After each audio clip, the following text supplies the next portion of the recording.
Euh, Bonjour tout le monde. Merci d'être là. Bienvenue à notre webinaire Challenge Marketing B2B, comment être créatif lorsqu'on doit réinventer sa stratégie.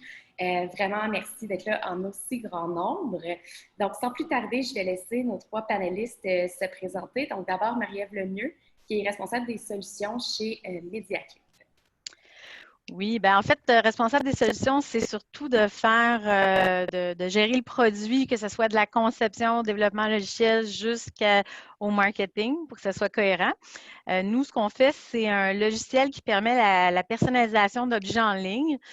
Donc, un exemple vaut 1000 mots. Et si vous avez déjà fait faire ce genre de tasses ou de trucs photos chez n'importe quel détaillant, genre Jean Coutu ou Costco, puis tout ça, vous avez probablement utilisé notre application sans même le savoir. Super, merci Marie-Ève. Ensuite, on a Anaïs Berdy qui est CEO pour Othello, anciennement Mingus. Ils sont en transition de nom. Je suis certaine qu'elle saura vous l'expliquer mieux que moi. Donc, je te laisse te présenter ainsi que ton entreprise, Anaïs. Salut tout le monde, Anaïs Berdy. Oui, effectivement, on est en transition vers Othello. En fait, Othello est une entreprise qui a été fondée en 2001. On a toujours été Othello. On est devenu Mingus Software parce qu'on vendait plusieurs produits, mais on s'est reconcentré sur notre produit star qui est un logiciel de gestion pour les hôtels. Donc, on a fait la création de ce logiciel-là et on fait la commercialisation. Super, merci Anaïs. Puis la dernière, mais non la moindre, Stéphanie Cherenfant, directrice vente et marketing chez IJ. Bonjour à tout le monde. IJ Canada, c'est une compagnie qui travaille vraiment dans le milieu de la santé. Ce qu'on fait, c'est qu'on prépare des solutions, on présente des solutions vraiment pour l'isolation, que ce soit pour des patients qui ont besoin d'uriner, des patients qui ont besoin de kits pour normalement isoler les kits biologiques. Donc, notre compagnie est spécialiste là-dedans. Ça fait 15 ans qu'on est dans le domaine. On est présent dans 1200 établissements à travers le monde. Ça fait bientôt 2 ans que j'ai rejoint la compagnie et ça se passe super bien jusqu'à là. Super. Puis pour ma part, brièvement, pour ceux qui ne me connaissent pas, je suis Marie-Josée Lacoussière. Je suis surtout responsable du développement d'affaires ici chez Parcours 3. Puis on est une agence de marketing numérique. Notre mission, c'est vraiment d'aider nos clients à être plus autonomes, soit via la conception de sites web, l'implantation de marketing automatisé ou même du conseil en marketing numérique. Donc aujourd'hui, encore une fois, merci d'être là. On ne voulait pas faire le 68e webinaire sur la COVID. C'est vraiment pas ça le but. Mais le fait est que depuis mars, nous sommes tous confrontés à une nouvelle réalité. On a tous dû sortir de notre zone de confort, se réinventer à plein d'égards. Mais aujourd'hui, on voulait vraiment s'intéresser à l'aspect marketing, comment, vous voyez, les filles ont tous des backgrounds un peu différents, mais comment il y a un dénominateur commun de tout le monde qui a dû s'adapter et changer sa stratégie sur un dissous à la dernière minute au mois de mars. Donc, on va partager aujourd'hui avec vous leur vision sous forme d'entrevue, leurs succès et leurs échecs, donc en espérant que ça va pouvoir vous intéresser tout au long. Avant de commencer vraiment dans les questions, dans le vif du sujet, je veux juste vous rappeler qu'il y a un petit bouton, soit Q&A ou Q&A, dépendant de la langue là, de votre Zoom, où vous pouvez poser des questions. Je rappelle aussi aux panélistes que vous pouvez les voir là, en cours de panel. Et si jamais je vois qu'on a déjà une question qui répond, peut-être on attendra à la fin là, pour les poser. Donc, soyez pas trop impatients si jamais vous posez une question et on ne répond pas tout de suite, mais vous n'êtes pas obligé d'attendre à la fin pour les poser. Donc, premièrement, je vais vous poser, les filles, une question de mise en contexte, juste pour vous demander, c'était quoi vos défis marketing, soit depuis toujours au début de l'année, avant que la mi-mars arrive et que vous ayez un petit peu peut-être à changer vos plans. Donc, Anaïs. En fait, nous, on était dans une situation d'ouverture de marché, donc dans des zones géographiques où on n'était pas du tout connu. Donc, principal défi, je dirais, c'était de bâtir une notoriété numérique avec peu de références locales. En gros, on n'est pas connu, puis on doit rapidement se rendre à la table des décideurs pour les convaincre d'utiliser notre solution logicielle, et ce, face à des compétiteurs qui sont bien établis. Un autre des défis, c'était d'acquérir une quantité suffisante là, de leads qualifiés qui se traduit en demande de démo pour nous, probablement pour plusieurs comme nous en logiciel, et de nourrir nos gestionnaires de vente. La dernière chose, c'était on était en transition, donc on s'en va vers une nouvelle solution 100% web, donc préparer le lancement du nouveau produit, branding, pricing, analyse de marché, etc. OK. Bien, super. Merci, Anaïs. Marie-Ève, pour ta part. Ben, oui, ben en fait, nous, c'est sûr que nous, on vise vraiment des détaillants puis des manufacturiers, même si notre logiciel s'adresse vraiment à une clientèle d'utilisateurs finaux. Donc, nous, un des enjeux qu'on avait, entre autres, c'est qu'on est white label. Ce qui fait que je n'ai pas nécessairement accès à beaucoup de témoignages où nos gros détaillants, en fait, ne veulent pas nécessairement dire qu'ils utilisent MediaClip. Fait que ça a toujours été un challenge de se faire connaître, justement, au niveau du branding. Puis ça passait beaucoup par des trade shows ou par des trucs plus outbound. Ça, c'était comme quelque chose sur lequel on travaillait déjà.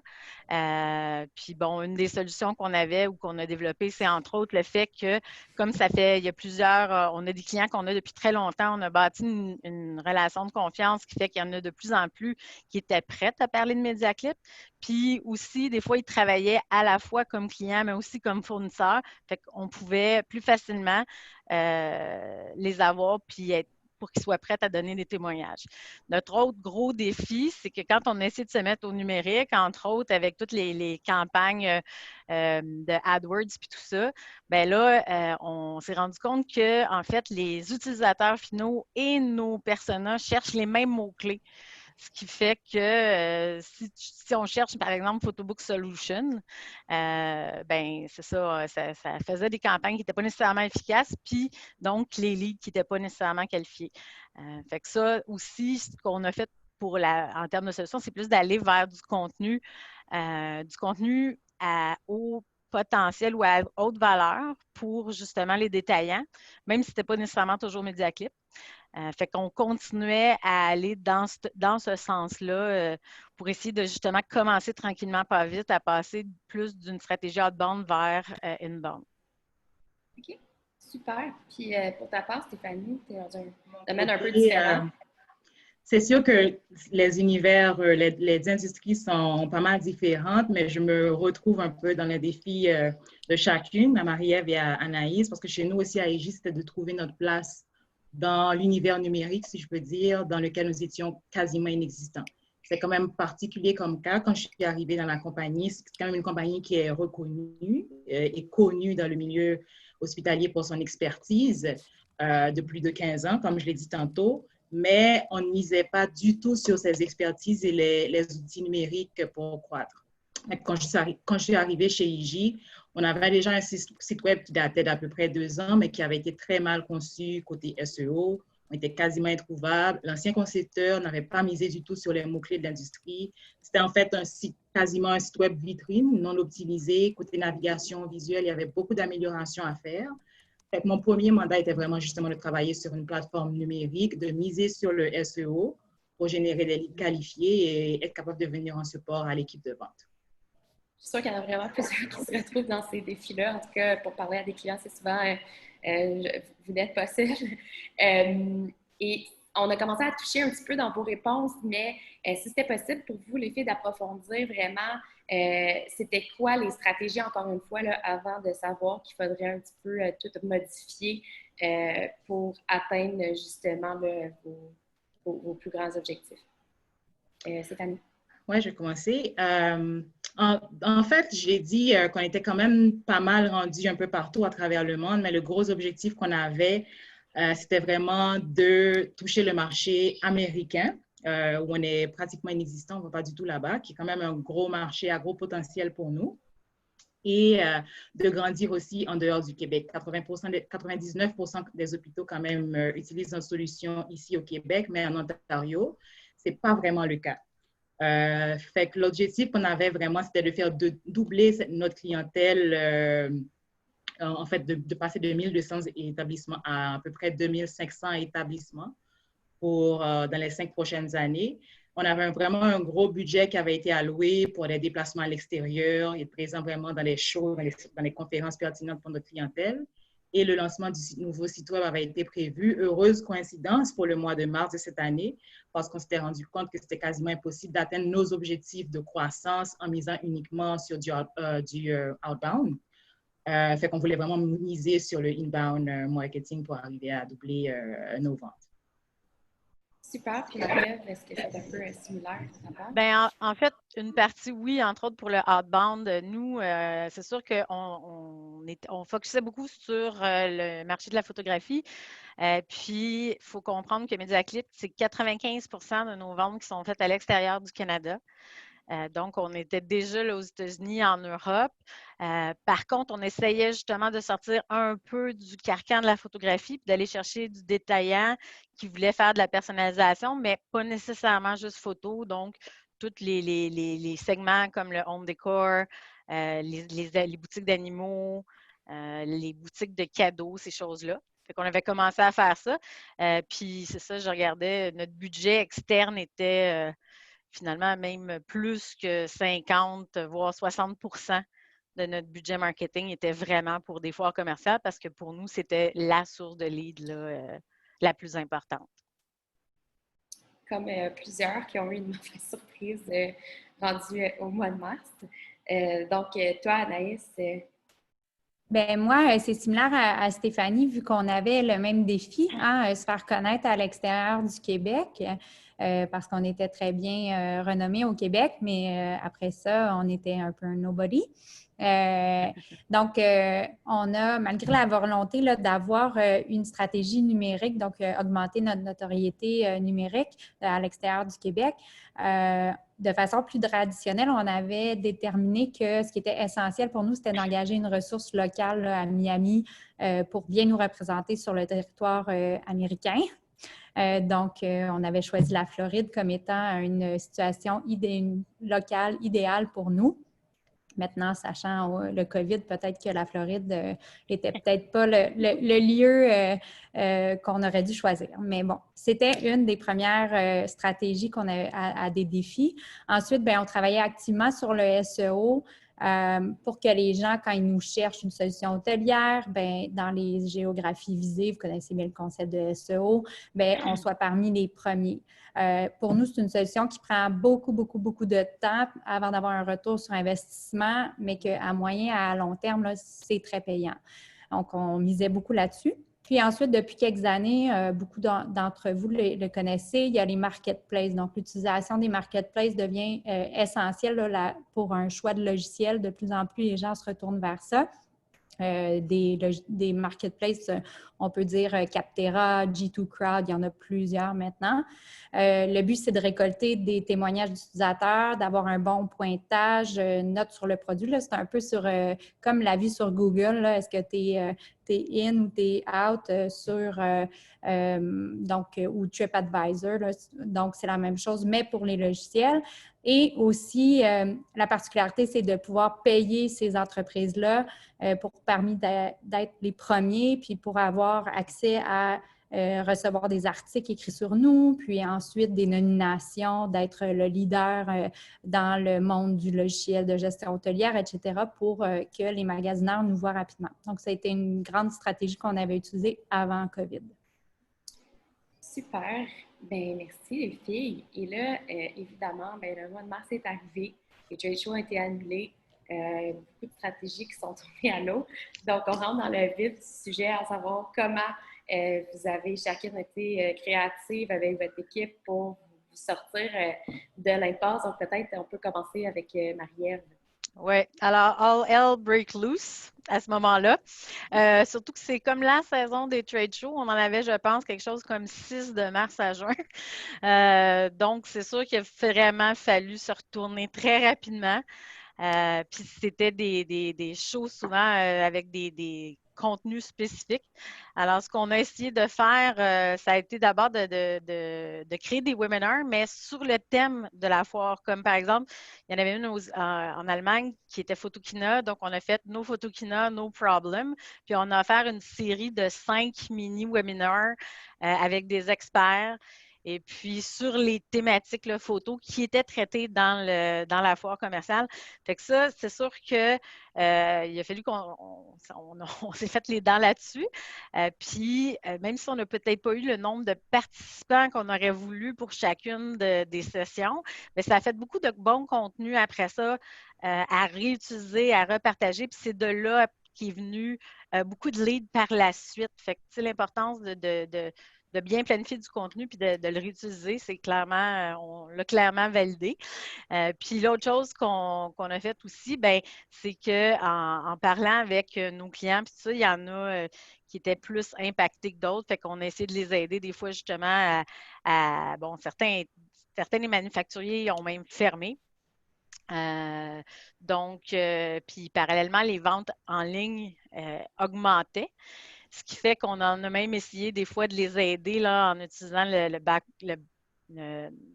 back-end de notre solution pour réacheminer les commandes, des fois même d'un imprimeur vers un autre, puis tout ça. Mais ça a été très occupé.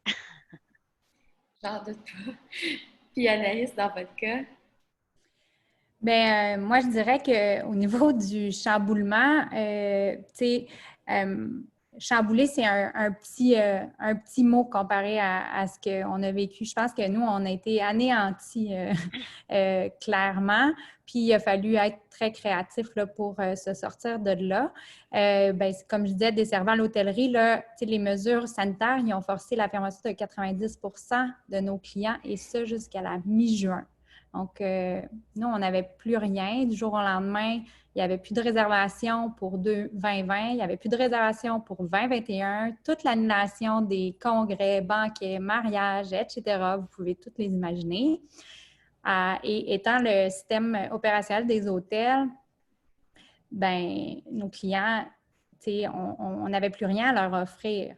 Donc, il a fallu vraiment, tous les projets ont été repoussés, annulés, changés, diminués. Et là, il fallait être créatif. Puis pour moi, la créativité, c'est des fois de retourner à la base. Donc, qu'est-ce qu'on a fait? C'est un bon brainstorm avec l'équipe. Puis, notre première impression, c'était l'empathie. Hein? On avait besoin de retourner à la base. Et qu'est-ce qu'il fallait faire? Bien, il disait, nos clients sont encore plus mal en point que nous. La seule chose qu'on peut être en ce moment, c'est être là pour eux. Donc, nous aussi, avec notre grande créativité, on a créé une série de webinaires comme parmi tous les gens. Mais c'était une série de webinaires pour rester pertinent, mais c'était surtout pour aider nos clients. Il n'y avait plus de monde, il n'y avait plus de staff dans les hôtels, sauf les gestionnaires. Alors, on s'est dit, on fait partie des décisions avec eux. Qu'est-ce qu'on peut faire si on peut les améliorer? On peut les aider à améliorer leur processus technologique. On peut les aider à améliorer leur processus d'affaires. On peut les aider à trouver des spécialistes qui viennent leur donner de l'information pour qu'ils puissent rapidement se sortir de cette crise-là. Donc, ça, c'est la première chose qu'on a fait. Ensuite, qu'est-ce qu'on avait? On avait du temps. On avait tellement de temps, nos clients avaient tellement de temps qu'on a dit, bien, on va être comme d'habitude à l'écoute, mais là, on va faire que ça. Donc, qu'est-ce qu'on a fait? Des entrevues one-on-one avec nos clients, tout mon staff marketing, vente, succès client. On avait une liste téléphonique, on a passé au travers de tous nos clients ou presque. Et qu'est-ce qu'on faisait? Bien, on écoutait. On écoutait leurs besoins, leurs défis, tout ça. Qu'est-ce qu'on pourrait améliorer? Puis, on a été capable de récolter énormément d'insights par là, des témoignages. On est capable de définir nos prochains roadmaps. Puis ensuite, bien, qu'est-ce qu'on fait? Moi, c'est sûr, je suis CEO. Qu'est-ce que je veux faire puis que je n'ai jamais le temps de faire? Bien, revoir puis optimiser mes processus. Donc, les processus d'affaires, revoir les rôles et responsabilités de l'entreprise, rester performant, rester pertinent, revoir nos communications internes, etc. Donc, c'est ce qu'on a fait pendant tout ce temps. Puis Stéphanie, de votre côté, comment ça s'est déroulé? Aussi, ça a quand même pas mal été chamboulé.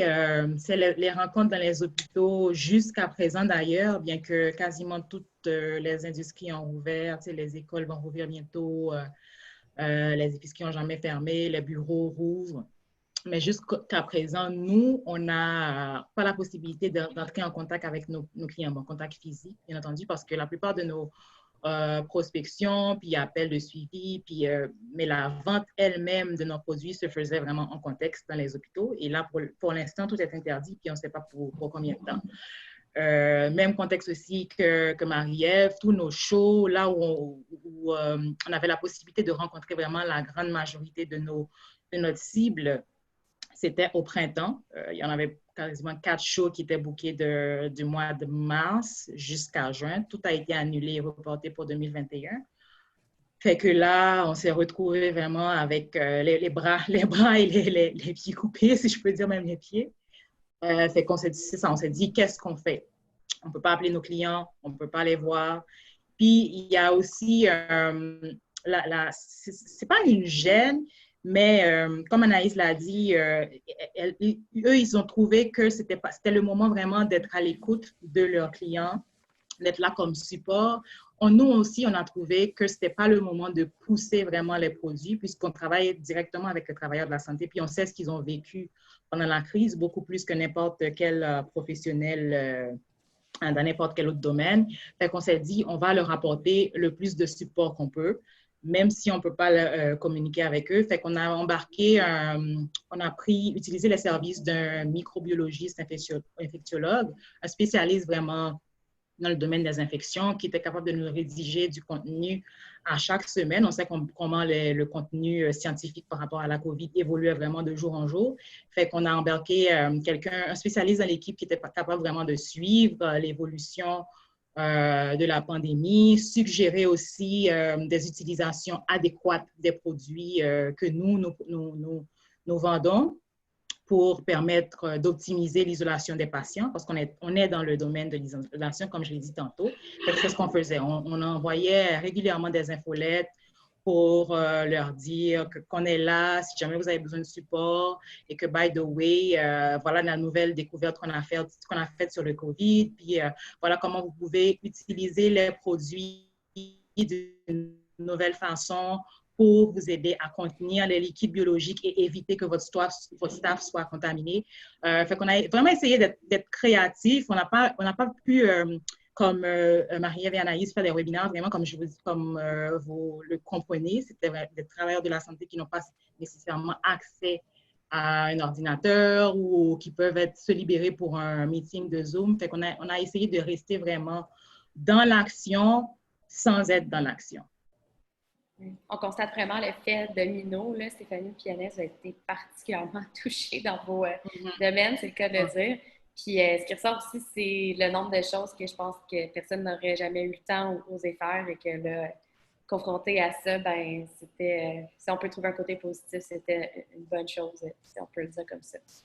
Ce qui nous intéressait aussi de vous demander, c'est est-ce que vous avez tenté des nouvelles stratégies ou des approches basées sur les nouveaux besoins de vos cibles qui, comme on parlait d'effet domino, là, leurs besoins aussi ont changé. Donc, curieuse de savoir qu'est-ce que vous avez fait à cet effet-là, Anaïs.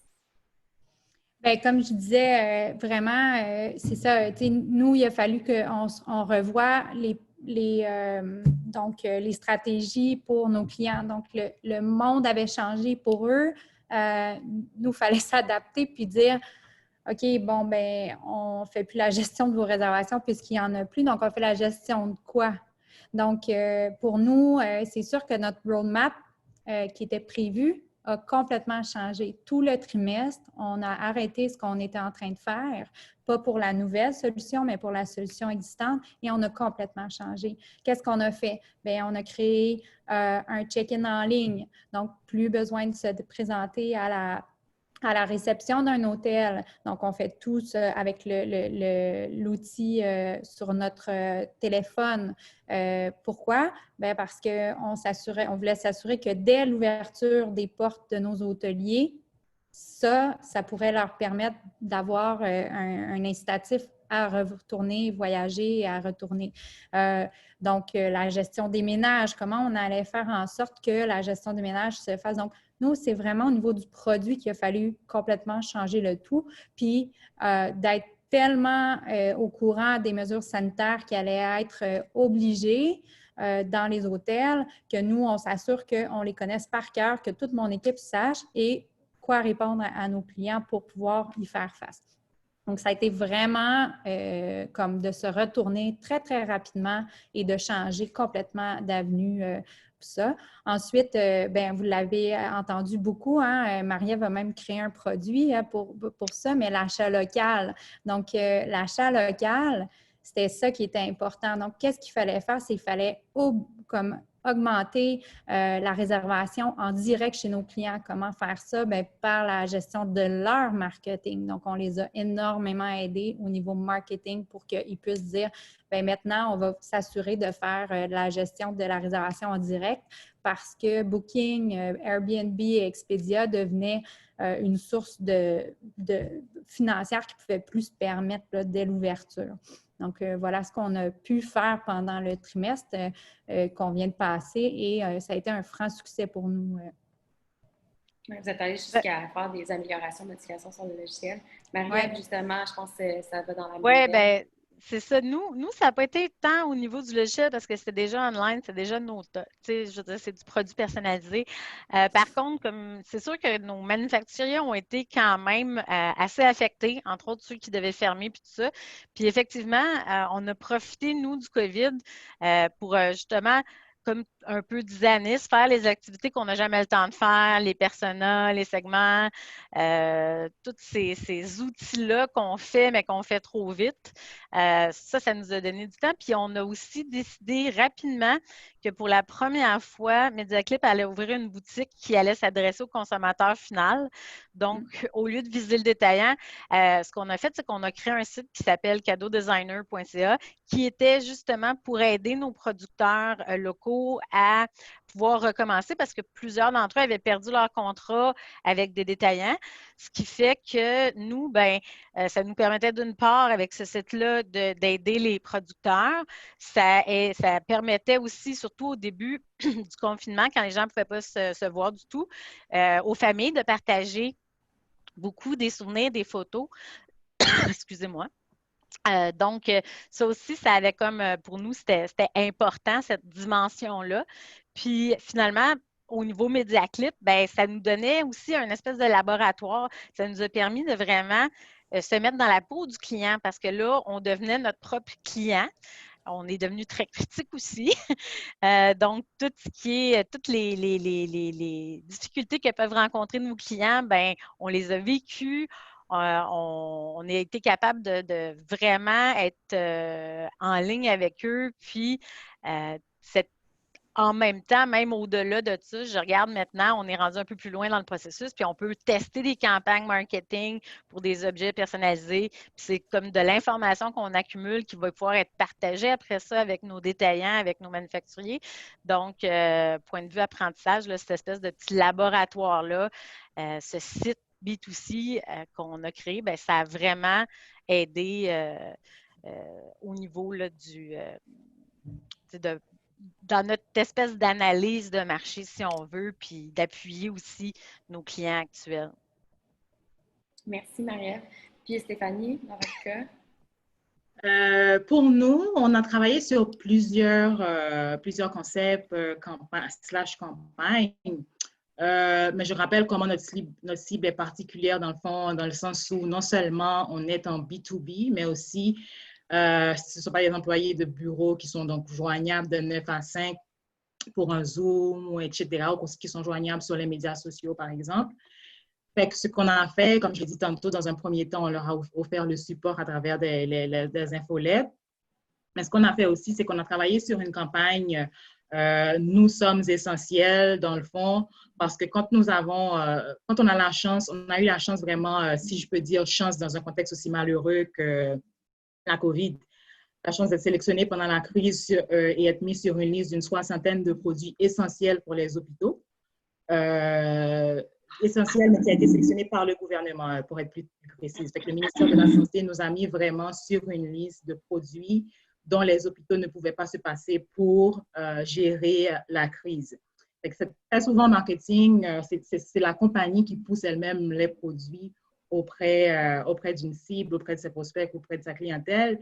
Mais comme disait Anaïs tantôt, quand elle parlait d'utiliser les témoignages de ses clients, quand on a l'occasion vraiment d'utiliser soit des témoignages, soit une reconnaissance quelconque d'une entité reconnue, comme par exemple le ministère de la Santé, je pense qu'il faut en profiter et c'est exactement ce qu'on a fait. On a profité du momentum et pour dire à nos clients qui n'utilisaient pas encore la solution, et écoutez, on est devenu incontournable maintenant en termes de gestion des infections. On est essentiel au même titre que le matériel de protection individuelle comme masques, c'est les blouses. Vous avez aussi besoin de ces produits non seulement pour protéger les patients, mais pour protéger aussi votre staff. C'est ce qu'on a fait dans un premier temps. Puis dans un deuxième temps, on s'est dit vraiment, OK, qu'est-ce qu'on fait? Parce qu'il faut, là, on est rendu dans une phase où il faut vraiment se réinventer parce que ça se peut qu'on ne puisse plus rentrer en contact avec nos clients pendant un an, qui sait, 18 mois, on ne le sait pas, qu'on ne peut plus aller sur place, aller en rencontre avec nos clients. Fait que on s'est vraiment mis en équipe, brainstormer, essayer de penser outside the box. C'est pas un domaine qui est facile, c'est pas un domaine qui est attrayant, c'est pas un domaine qui est facile à, comment dire, pour lequel la publicité est facile à faire. Ça, c'est pas agréable, la gestion de l'équipe biologique, etc. Fait que comment qu'on peut rendre ça attirant sans qu'on aille sur place, comment attirer une nouvelle clientèle sans qu'on soit en contact. Fait que on a développé un concept qu'on appelle on ne peut pas se rendre chez vous, mais on vous invite chez nous, où est-ce qu'on a vraiment travaillé sur une chambre d'hôpital dans nos locaux à Brossard. Quand je dis chambre d'hôpital, avec tous les accessoires et équipements utilisés en milieu hospitalier pour être capable de faire nos présentations virtuellement, mais en contexte avec notre clientèle. Ce qui fait énormément de sens parce que très souvent, lorsqu'on les rencontrait, on faisait de la formation sur l'utilisation des produits dans les chambres d'hôpital. Fait que la campagne n'a pas encore commencé, elle va commencer au mois de septembre. Mais c'est ce qu'on a vraiment cru qu'il allait marcher pour ne pas perdre le contact déjà avec une certaine clientèle qui a besoin de formation sur l'utilisation des produits et probablement une nouvelle clientèle aussi qui aura besoin de formation, qui aura besoin d'explications sur l'utilisation des produits aussi. Puis dans un deuxième volet ou troisième, je ne sais plus, on a décidé d'offrir la possibilité à un plus grand public de se procurer nos produits en ligne. Les habitudes d'achat de quasiment tout le monde ont changé depuis 4-5 mois. Tout le monde se procure tout ce dont ils ont besoin en ligne, quasiment maintenant. Fait que les gens restent chez eux et c'est valable aussi pour les aînés qui utilisent nos produits. C'est valable aussi pour les enfants des aînés qui peut-être auraient parents ou grands-parents, etc. Fait que nous avions déjà une plateforme de vente en ligne qui existait, mais qui avait besoin de beaucoup d'amour et qui avait besoin d'investissement. Fait que une grosse partie de notre budget cette année a été allouée à notre plateforme de vente en ligne, qui est une plateforme différente de celle de IJ, qui s'appelle Hygiénique. C'est une plateforme qui avait été vraiment délaissée depuis sa construction. Et fait que quasiment 50% de notre budget numérique va aller cette année à cette plateforme-là pour voir comment on peut essayer de la développer et de faire croître les ventes en ligne. Tu ouvres une porte, justement. On a parlé beaucoup de solutions gratuites qui prennent du temps, qu'on ne prend pas le temps de faire normalement, revoir ses personas, sa stratégie et ses processus. Mais on s'entend que le budget marketing qui est alloué au trade show, entre autres, qui est une très, très grande partie de vos genres d'entreprises, comment il va être utilisé là, finalement cette année concrètement, Marie-Ève? Bien, en fait, nous, c'est sûr que, comme je disais, c'est vraiment une grosse portion de notre budget externe. Puis, évidemment, même si on est à l'international, assez étonnamment, nous, c'est vraiment le face-à-face qui fonctionne bien. Ce qui fait qu'il va falloir vraiment pousser plus toute la stratégie d'acquisition de leads là, au niveau numérique. Donc, une grosse partie là, de ce budget-là va être attribué justement mais à des initiatives parce que, bon, on a le marketing automation déjà, tout ça, mais des initiatives plus quand même directes. Par exemple, faire des ciblages puis des échantillonnages parallèles, admettons, comme pour Facebook ou LinkedIn, qui permet que les annonces ou les pièces de contenu qu'on fait sont vues seulement par les bonnes personnes. Beaucoup au niveau aussi, on parlait de marketplace, effectivement, dans le milieu du logiciel, c'est quelque chose qui est devenu plus en plus un incontournable. Donc, tout ça aussi nous force à expérimenter beaucoup dans ce genre de campagne-là. D'un autre côté, nous, une grosse partie de notre budget venait aussi des programmes d'exportation de CanExport ou de Export Québec du Messi. Alors, c'est sûr que ces budgets-là, bon, ils ont un peu fondu. Par contre, ce qui est intéressant, c'est de voir que ces programmes-là se sont adaptés puis qui vont justement couvrir une plus grosse portion au niveau numérique, là. Mais nous, c'est vraiment vers ça qu'on veut se positionner, mais le plus direct possible quand même, là, plus que d'être généraliste. Il y a tellement d'informations, tellement de webinaires. Il faut vraiment axer sur des, comme je disais, des pièces de contenu à valeur ajoutée très forte qui fait que les gens sont intéressés. On fait du contenu qui les aide, pas juste du contenu justement qui monte MediaClip, là. Nous, l'important, c'est vraiment que ça soit disponible et aidant. Fait que c'est vraiment vers ce côté-là là, qu'on va se tourner, tant à l'interne que pour les dépenses externes. OK. Merci, Marie-Ève. Puis Stéphanie, tu en avais parlé un petit peu là, de votre plateforme, entre autres. Est-ce qu'il y a d'autres initiatives ou est-ce que tu veux développer de ce côté-là? Ben, je pense que vous l'avez deviné dans ce que j'ai dit depuis le début. Quasiment la moitié de notre budget annuel en marketing, en termes de marketing, a été alloué au numérique. Fait que c'est numérique, numérique, numérique. L'optimisation du site web de IJ qui a été lancé au mois de mars. L'optimisation aussi de notre plateforme de vente en ligne hygiénique qui va être vraiment le bébé à nourrir cette année pour vous le voir grandir beaucoup plus et beaucoup plus rapidement. Parallèlement aussi, on a investi quand même un gros budget sur une campagne de mots-clés sur Google parce que je le disais au début de la rencontre que les États-Unis, c'est vraiment un grand marché qu'on aurait aimé avoir. Fait qu'on travaille actuellement sur une campagne de mots-clés pour aller chercher des leads qualifiés aux États-Unis et aussi à l'extérieur du Québec au Canada, plus précisément en Ontario. Fait que c'est ça, on a vraiment pris le temps de réviser l'équipe de gestionnaire de IJ, de réviser nos stratégies pour les 5 prochaines années. Fait que on va vraiment être axé numérique, numérique, numérique parce que physiquement, dans les prochains mois, années même, on ne sait pas ce qui va se passer. Oui, effectivement, c'est assez certain. Puis Anaïs, tu parlais de réservation qui était annulée jusqu'en fin 2021. Là, donc, clairement, toi aussi, il y a des impacts de ce côté-là. Qu'est-ce que vous avez fait? Ben, comme le temps s'est arrêté pour nous, il faut se garder occupé, puis en gardant notre pertinence, je l'ai dit plus tôt. Puis, bon, comme Marie-Ève puis Stéphanie, c'est sûr que la stratégie numérique, c'est number one. Donc, qu'est-ce que nous, on a fait? Bien, comme j'avais dit, on est retourné à la base. Bien, c'est quoi la base pour nous?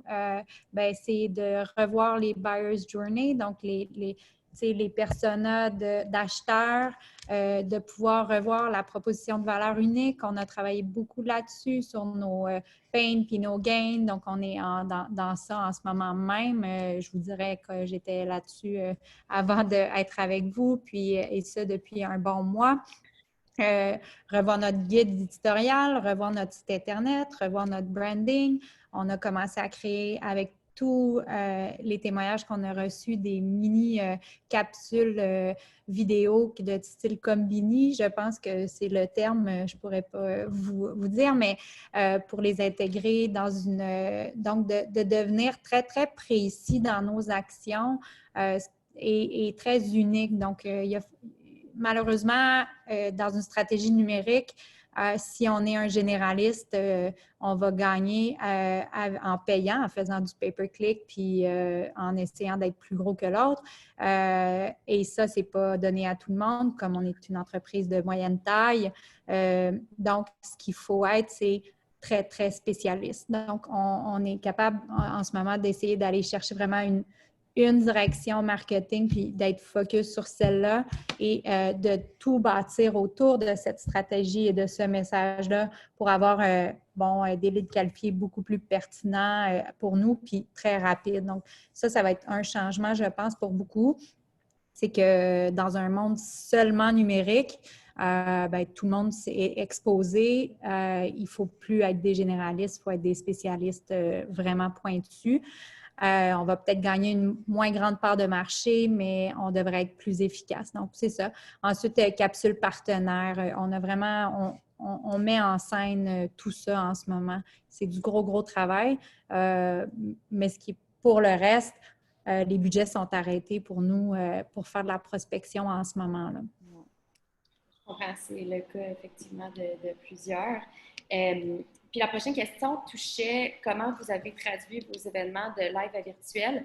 Puis je ne sais pas, les panélistes, si vous avez vu les questions d'Éric Bergeron passer, là, je vais essayer de les merger ensemble, mais est-ce que vous avez participé à des salons virtuels comme exposant commanditaire et si oui, quel en était le retour? Puis aussi, organisez-vous un user conference pour vos clients? Avez-vous organisé un user conference pour vos clients dans le passé? Si oui, pensez-vous en faire cette année en mode virtuel? Puis quelle plateforme vous utilisez? Bon, donc, c'est à moi à commencer les réponses. Donc, en fait, l'adaptation a été facile parce que nous, on travaillait déjà à distance. Hein? Et puis, donc, le Québec, c'est grand, puis on ne peut pas, pour un petit hôtel, aller les visiter en fin fond de l'Abitibi pour aller lui vendre un logiciel qui va lui coûter, je ne sais pas, 300 $ par mois. Ce n'est pas une possibilité pour nous. Donc, toutes les actions virtuelles étaient déjà présentes. Par contre, ce qu'il n'y avait pas dans le temps, c'était les caméras. Oui, pour le vendeur, mais pour le service à la clientèle, le succès client, même moi, de commencer à m'exposer dans mon chez-moi, c'était pas quelque chose qui était là. Donc, c'est sûr que ça a été un changement, c'est la proximité par le virtuel. On l'a tous vécu, hein, les enfants autour, le chien qui jappe, tout ça. Donc, ça a créé beaucoup de proximité avec les partenaires aussi. Donc, mais on était principalement une culture 100% virtuelle. Nos clients étaient habitués de faire tout ça. Ensuite, les salons virtuels, on va y participer. Je ne connais pas encore le retour sur investissement de ces salons-là. J'y ai participé à 2 ou 3. Ça s'est quand même relativement bien passé. Mais ça reste du one-on-one, puis vraiment d'être capable de faire une symbiose virtuelle, ça va demander un changement culturel important là, dans le monde de l'entreprise, puis de nos façons de faire. On est des grands 5 à 7 et puis il va falloir comme comprendre ça et faire des changements. Je pense que dans l'avenir, ça va fonctionner. Dans le court terme, les retours, pour moi, vont être mitigés. Donc, c'est ça. Et puis, ensuite de ça, des lancements virtuels, on en faisait. C'est très payant de faire des lancements virtuels, à mon avis, lorsqu'on a des launches de nouveaux produits. Je pense que ça vaut la peine de continuer à le faire. Un bon conseil, Anaïs. Puis pour votre part, Maria, chez MediaClip? Un peu similaire à Anaïs. Nous aussi, on était déjà équipés pour faire du télétravail. Donc, c'est sûr que ça, au niveau de l'équipement puis tout ça, c'était pas une très grande transition. Par contre, c'est sûr que de passer là, de 1 ou 2 jours par semaine à toute une semaine, ça a changé quand même beaucoup, surtout au niveau de la coordination des équipes. Au niveau des ventes puis du marketing, pas tant. Moi, j'ai ma directrice marketing qui était en Ontario. Puis la majorité de nos clients sont à l'international, donc c'était déjà beaucoup les démos, puis tout ça se faisait via vidéoconférence. Fait que ça, en termes d'adaptation technologique, ça n'a pas été trop difficile. Par contre, à l'instar encore de Nice, nous aussi, on est assez 5 à 7 où on aime ça se voir. Alors, ce qu'on a fait, entre autres, c'est qu'on a instauré un genre ça s'appelle un garden party à peu près à toutes les semaines où est-ce que les gens se voient, on fait un tour de table, ce qui va bien, ce qui va pas bien, personnel, professionnel. Donc, parce que le challenge, quand on devient comme ça en remote, puis dans les compagnies de logiciels, peut-être encore plus, parce que souvent, il y a des profils très introvertis puis d'autres extrovertis. C'est pas tout le monde qui a le même niveau d'affinité, disons, à être à être en ligne tout le temps. Donc, ça, c'est sûr que ça a été quelque chose auquel il a fallu s'adapter. Puis par rapport aux questions, justement, nous, on ne l'a pas encore faite comme conférencier. On en a une de prévue au mois d'octobre. Je vais mettre mon petit chapeau 2 minutes de l'AQT parce qu'il va y avoir le Big Bang qui s'en vient là, aussi cet automne.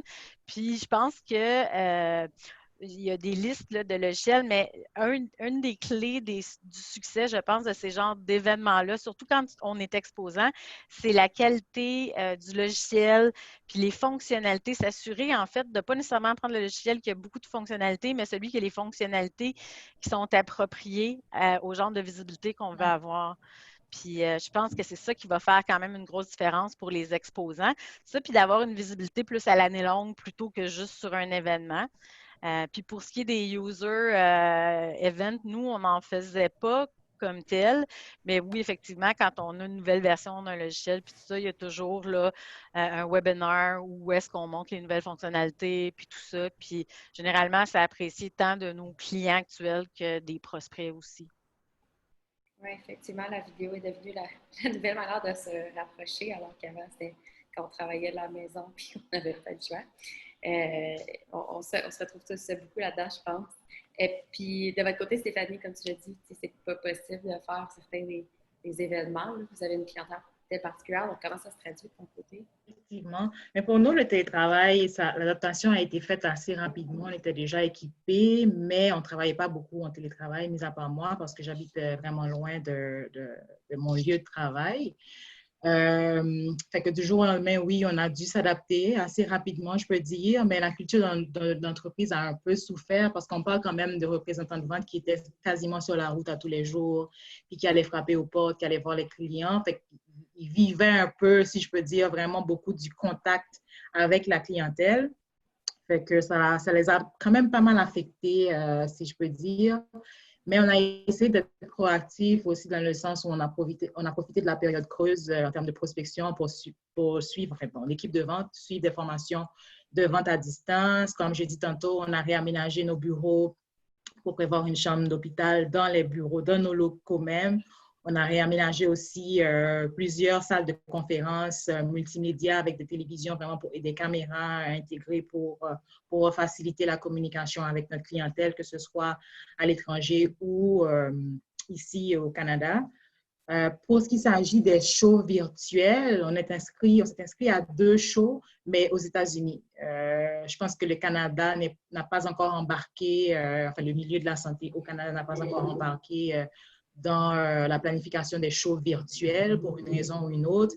Mais aux États-Unis, je sais qu'il y en a eu des shows. Nous, on avait décidé de ne pas y participer pour d'autres raisons, des questions d'objectifs et de cibles aussi. Mais on est inscrit au mois de septembre dans 2 shows. Mais je pense que ça va bien se passer. Ça va être une première pour nous, mais c'est quand même les États-Unis. Notre équipe est prête. On a travaillé beaucoup là-dessus. Fait que je suis confiante que ça va bien aller. Merci. Puis, je me demandais, tu sais, après tout ça, quels ont été vos plus grands succès, vos plus grands échecs? Puis même, si vous voulez vous permettre de donner des conseils aux gens qui nous écoutent, pour la plupart qui sont en B2B aussi, pour ne pas reproduire les mêmes erreurs ou partir sur des bonnes tangentes, parce que c'est pas fini tout ça, on parle beaucoup au passé, mais il y a quand même tout l'avenir qui est devant, qui va être modifié. Alors, Marie-Ève. Bien, en fait, sans que ça soit nécessairement un échec, je pense qu'un des enjeux, c'est beaucoup au niveau du brand d'employeur, du recrutement de personnel. Là, c'est beaucoup plus difficile dans des conditions comme ça, dans des conditions à distance. Puis, on est quand même content parce qu'on a réussi à embaucher 4 personnes depuis le début, mais c'est sûr que ça fait partie de, je dirais, qui demeure quelque chose qui est un challenge à venir. Sinon, du côté coup de cœur, ben, c'est sûr que dans mon cas, c'était Cadeau Designer. Un beau petit projet bien marketing qui a mobilisé tout le monde, même au développement. Ça donnait, bon, les campagnes, c'était vraiment, ça va bien aller. Là. C'était dans l'idée, puis ça a mobilisé à l'interne. Ça nous a permis de faire plein d'apprentissages aussi. D'aider nos clients, d'aider même les gens, les personnes âgées à communiquer. Fait que c'est sûr que pour, je pense, toute l'entreprise, c'était le coup de cœur. Sinon, bien, c'est sûr que d'avoir eu plus de temps pour parler à nos clients, puis de bien faire les choses qu'on fait souvent assez à la va-vite, là. Fait que ça aussi, ça a été, je dirais, des coups de cœur intéressants. Puis, sans que ça soit nécessairement un échec, bien, c'est sûr que vient avec l'apprentissage. On est très dans l'agilité, nous, hein, beaucoup d'essais-erreurs, mais évidemment, il y a des campagnes qui n'ont pas été des succès, mais on a appris. Puis, c'est sûr que le coût de nos erreurs est toujours un peu plate, mais je pense qu'on le compense en apprentissage. C'est une belle philosophie, façon de voir, effectivement. Puis pour vous, Anaïs?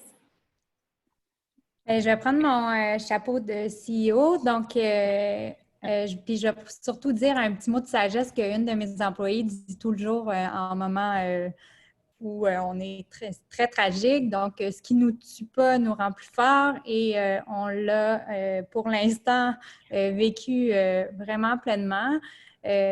Moi, mon plus grand succès pour moi, c'était de voir que la capacité de mon équipe à se retourner sur un 30 sous, donc son adaptabilité, la transformation rapide de mes équipes pour amener des changements comme rapidement dans le temps qui ont fait déjà des histoires de succès aujourd'hui.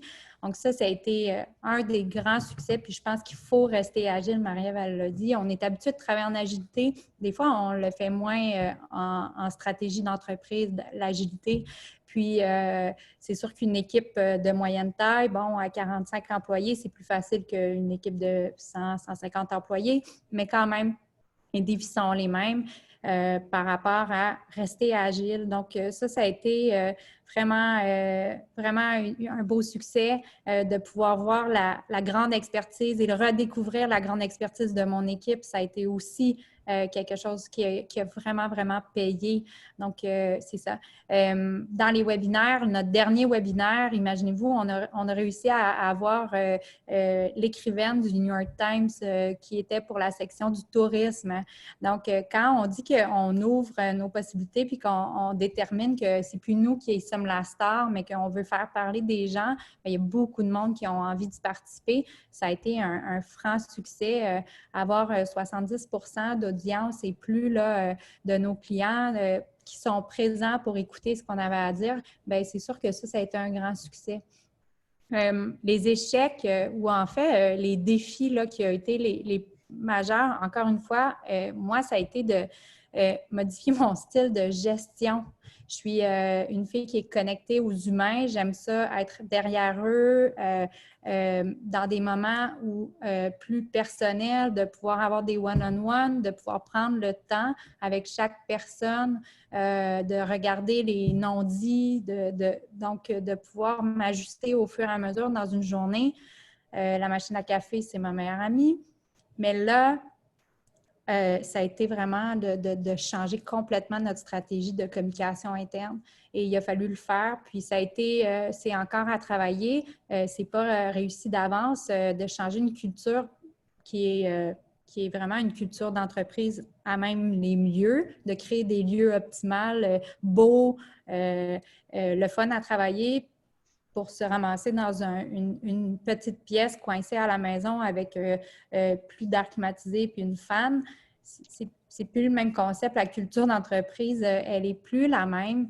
Donc, tu sais, comme Marie-Ève, il a fallu qu'on se réinvente. Puis moi, vraiment rapidement, on a fait des boosts, des sacs à 7, on a essayé plein de choses, mais l'idée, c'était de rester connecté. On a joué à des jeux de société virtuels, on a fait vérité-mensonge, on a vraiment été capable de juste essayer de garder un lien connecté. Et puis d'élargir nos horizons, mais c'est sûr que la communication écrite a été privilégiée, puis des one-on-one virtuels ont été privilégiés avec les équipes là, de façon organisée pour garder cette connexion-là.